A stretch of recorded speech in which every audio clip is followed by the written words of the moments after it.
Hello నమస్తే.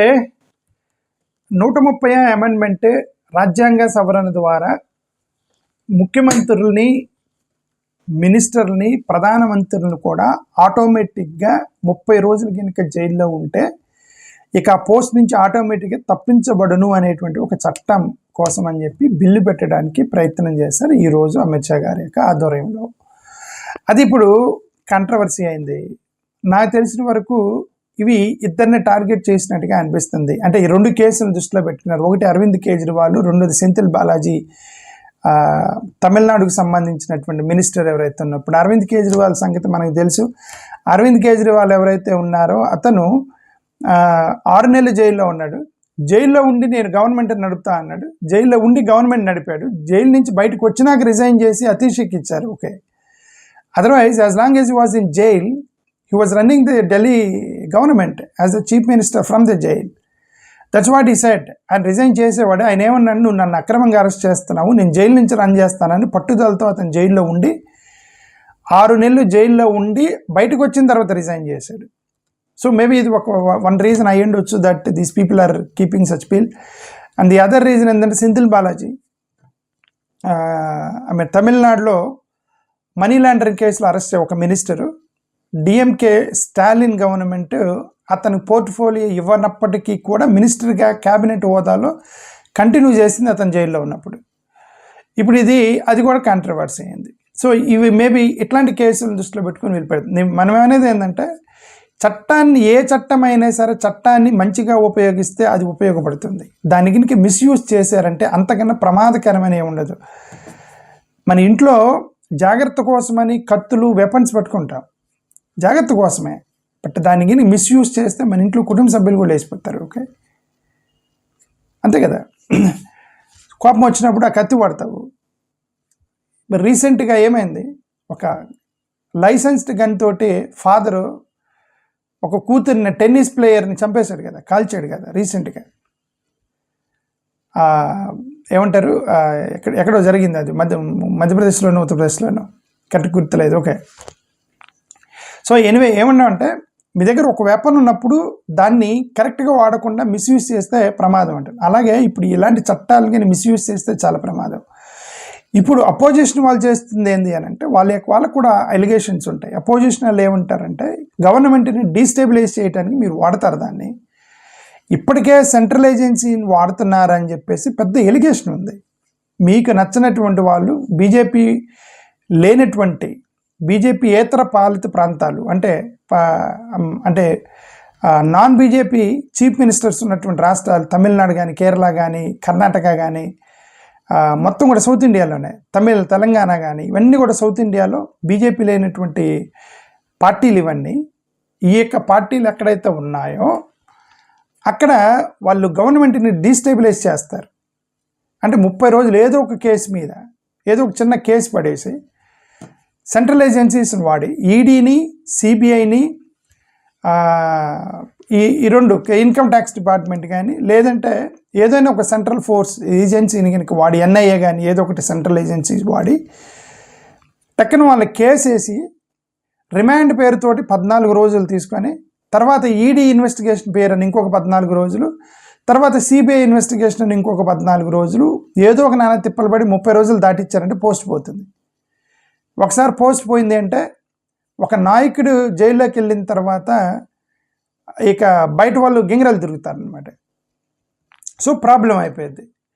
ఒకసారి post పోయినప్పుడు ఏమైంది, వాళ్ళకి ఈ యొక్క విఐపి ఇవన్నీ ఉండవు అన్నట్టు. విఐపి ట్రీట్మెంట్లు, చీఫ్ మినిస్టర్ కస్టడీలో ఉన్నారా, అవన్నీ ఉండేవి. ఒక సాధారణ ఖైదీగా చూస్తారు ఒక 30 రోజులు దాటిన తర్వాత. మినిస్టర్ ఇవన్నీ ఉండవు.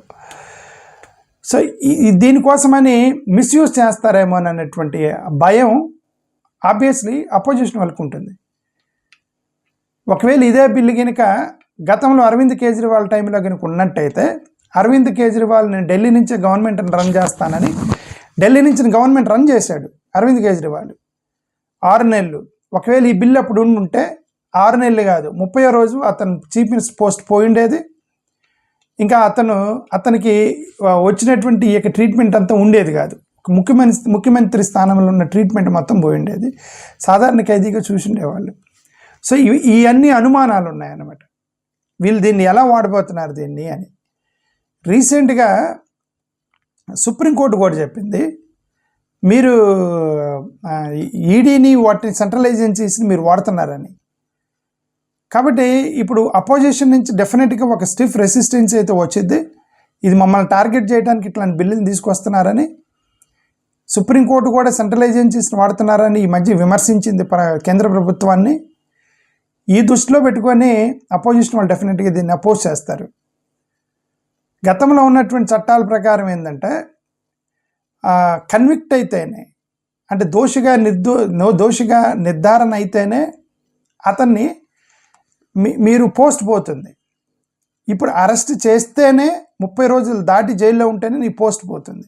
ఇప్పుడు ఇట్లాంటిది ఇప్పుడు ప్రభుత్వ ఉద్యోగులకు ఉంది. గవర్నమెంట్ ఉద్యోగులు ఎవరన్నా ఐఏఎస్ ఆఫీసర్లు కానీ పోలీస్ ఆఫీసర్లు కానీ అరెస్ట్ అయ్యారనుకోండి, ఇమ్మీడియట్గా పోస్ట్ సస్పెండ్ చేస్తారు.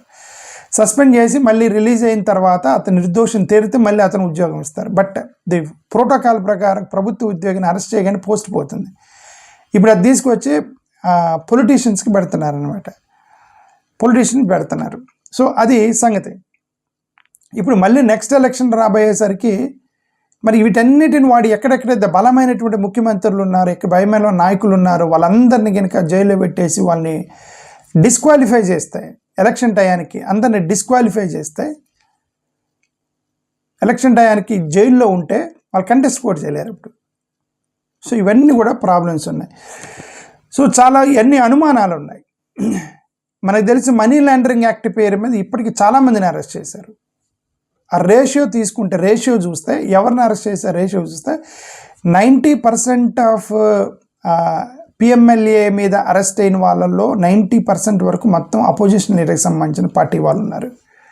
ఒక 10% 50% బీజేపీ వాళ్ళని అరెస్ట్ చేశారు. మిగతా మొత్తం కూడా అపోజిషన్ పార్టీ వాళ్ళని అరెస్ట్ చేస్తారు, ఈడీ సిబిఐ వీటి పేర్లతోటి. కాబట్టి అనుమానం భయము అనేది ఆబ్వియస్లీ వెలుకుంటుంది. ఓకే, బట్ కాకపోతే వాళ్ళు ఏమన్నారంటే చీఫ్ మినిస్టర్ని రిలీజ్ అయిన తర్వాత మీరు మళ్ళీ రీఅపాయింట్ చేసుకోవచ్చు అన్నారు. రీఅపాయింట్ చేసుకోవచ్చు, కానీ ప్రెసిడెంట్ గవర్నరు దాన్ని ఆమోదిస్తేనని ఒక క్లాజ్ పెట్టారు.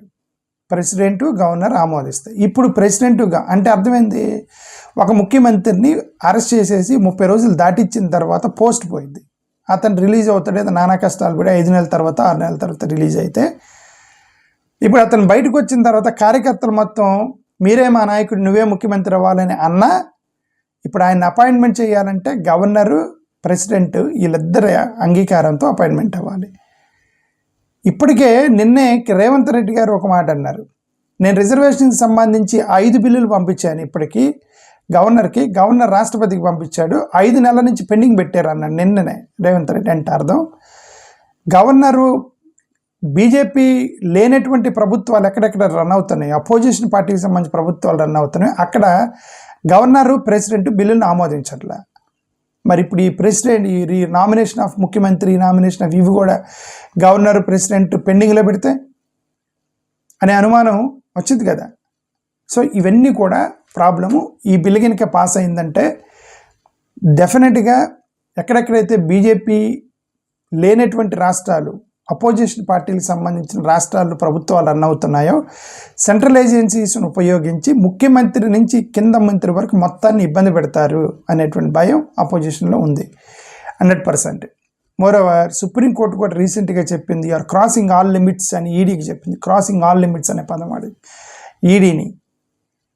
అంటే సుప్రీంకోర్టు యొక్క దృష్టిలో ఉంది ఈడీని వాడుతున్నారని. మోరోవర్ బిఆర్ గవాయ్ గారు కూడా, chief justice of India B R Gavai గారు కూడా రీసెంట్గా ఒక మాట అన్నారు, ఏంటంటే పొలిటికల్ బ్యాటిల్స్కి ఎందుకు వాడుతున్నారు మీరు ఈడీని అన్నారు. ఓకే, సో ఇవన్నీ కూడా ఒక కంటికి కనబస్తున్నటువంటి ఇన్సిడెంట్స్, ఇవన్నీ డెఫినెట్గా ఇబ్బంది పెట్టేటువంటి అవకాశం ఉంది అనేది అపోజిషన్ వాళ్ళ యొక్క అనుమానం.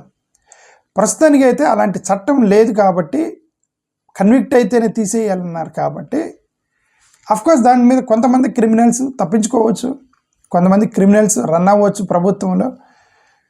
బట్ ఇక అక్కడ కూడా ఉంది కదా, అక్కడ కూడా ఆనెస్టీ లేదు. కేసు ఎవరి మీద పెట్టాలి, ఎవరి కేసులు ముందుకు తీసుకెళ్ళాలి, ఎవరిని అరెస్ట్ చేయాలి, ఎవరిని 30 days ఉంచాలి, ఇప్పుడు అవన్నీ కూడా సెంట్రల్ గవర్నమెంట్ నిర్ణయిస్తూ ఉండేది పైన కూర్చొని.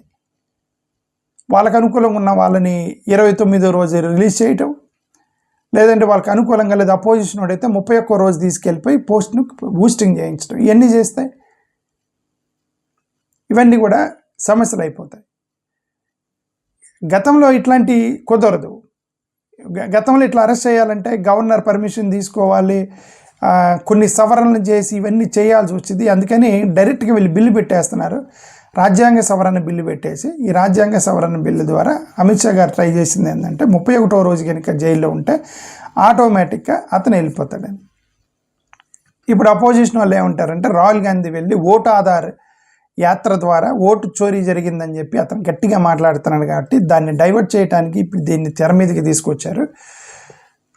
మన సిఎస్డిఎస్ వాళ్ళు ట్రై చేసి సిఎస్డిఎస్ వాళ్ళు ఏదో పోస్ట్ చేసి అర్రే మేము ఫేక్ డేటా పోస్ట్ చేసామని చెప్పి మళ్ళీ దాన్ని డైవర్ట్ చేయడానికి ట్రై చేశారు. అది డైవర్ట్ కాలేదు.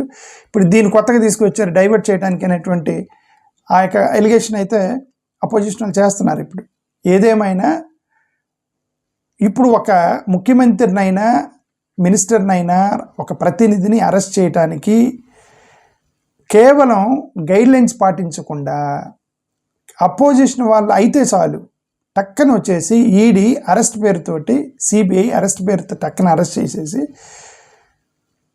చేస్తున్నటువంటి ఈ సమయంలో ప్రభుత్వాలు డీస్టెబిలైజ్ చేసేటువంటి ప్రమాదం ఈ యొక్క చట్టం మీద ఉంది అనేది మనకైతే ఒకటి అర్థమవుతుంది. ఇట్లాంటివి అనేవి కరెక్ట్ కాదేమో అని నా ఉద్దేశం. Thank you. నమస్కారం.